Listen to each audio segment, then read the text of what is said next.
Halo semua, balik lagi bareng gue di Tren Hidup, channel yang ngebahas realita kehidupan rumah tangga, cinta, dan hubungan yang sering kita temuin, tapi jarang dibahas secara jujur.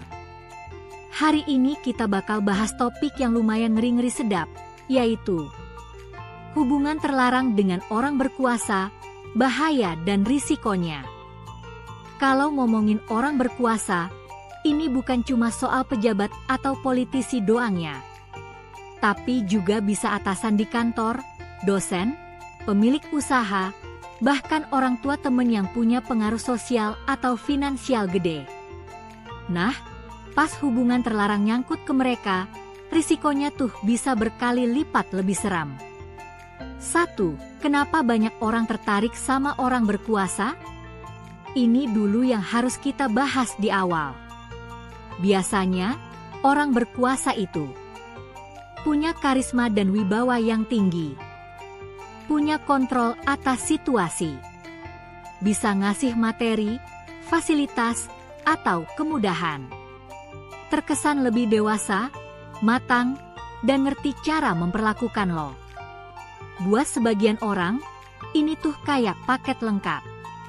Lo dimanja, dilindungi, dibela, bahkan mungkin dikasih uang, barang mewah, atau kesempatan naik karir. Tapi ya itu, semua yang kelihatannya manis, belum tentu sehat. 2. Hubungan yang gak setara. Di banyak kasus, hubungan kayak gini tuh gak setara. Kenapa? Karena salah satu pihak yang berkuasa punya kendali lebih gede. Artinya, lo mungkin ngerasa gak bisa nolak. Lo takut kehilangan kesempatan. Lo khawatir kalau keluar, karir lo hancur. Lo jadi terikat karena ngerasa berutang budi. Nah, dari situ muncul yang namanya relasi berbasis ketimpangan kekuasaan, dan ini bahaya banget. Lo bisa kehilangan suara, kehilangan kendali atas diri lo sendiri. 3. Bahaya psikologis yang gak disadari. Di awal, semuanya mungkin kayak mimpi indah. Tapi makin lama, lo bakal ngerasa gampang dikontrol. Gak bebas ngungkapin keinginan sendiri. Takut ditinggalin karena lo terlalu bergantung. Cemburu tapi gak bisa marah karena lo bukan siapa-siapa. Dan yang lebih parah, kalau orang itu toksik, lo bisa dimainin secara mental. Dikasih perhatian, lalu diabaikan. Dideketin, lalu ditarik mundur. Lo jadi roller coaster emosional tiap hari. 4. Risiko sosial karir. Hubungan kayak gini tuh gampang banget jadi skandal.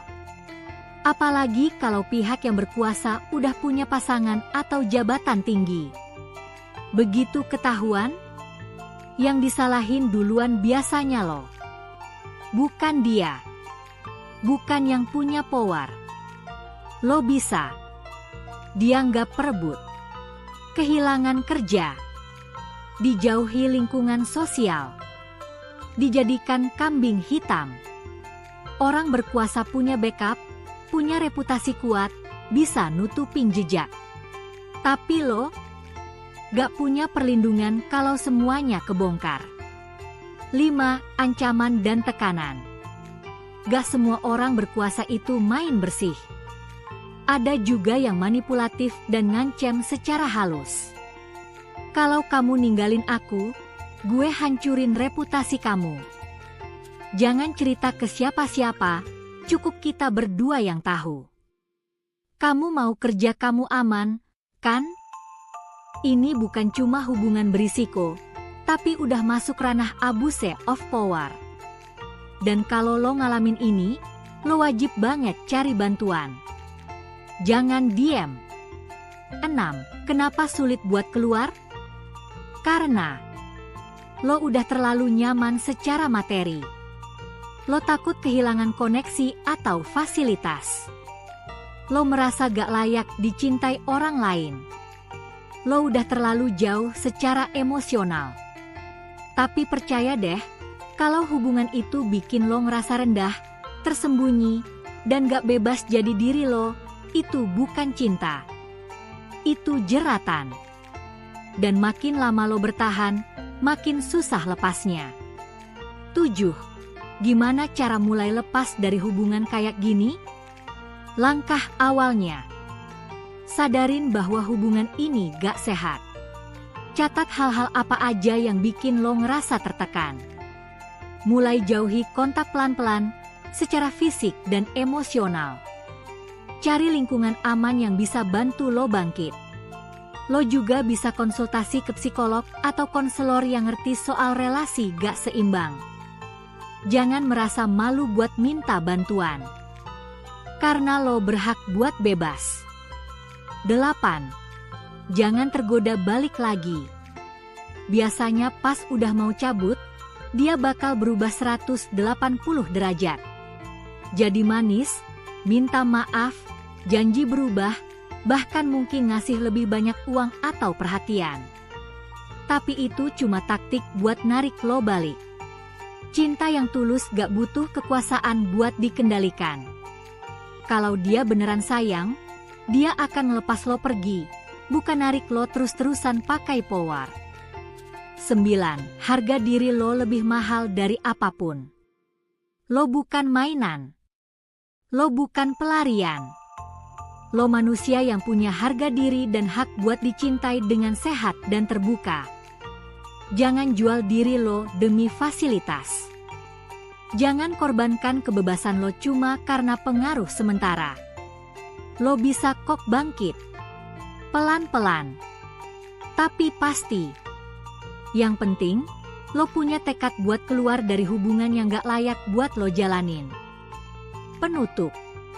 Teman-teman, hubungan terlarang dengan orang berkuasa itu kelihatannya menggiurkan, tapi di balik itu penuh jebakan. Lo bisa kehilangan banyak hal, dari pekerjaan, reputasi, bahkan sampai identitas diri. Kalau lo lagi ada di situasi ini, gue harap video ini bisa jadi pengingat buat lo bahwa masih ada jalan keluar.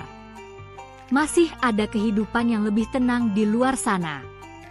Dan yang paling penting, lo gak sendiri. Drop cerita lo di kolom komentar kalau lo pengen curhat atau minta saran. Kita di sini, komunitas Tren Hidup, bakal dengerin tanpa ngejudge. Sampai ketemu di episode selanjutnya. Stay kuat, stay waras, dan jangan pernah jual diri lo buat cinta yang gak sehat.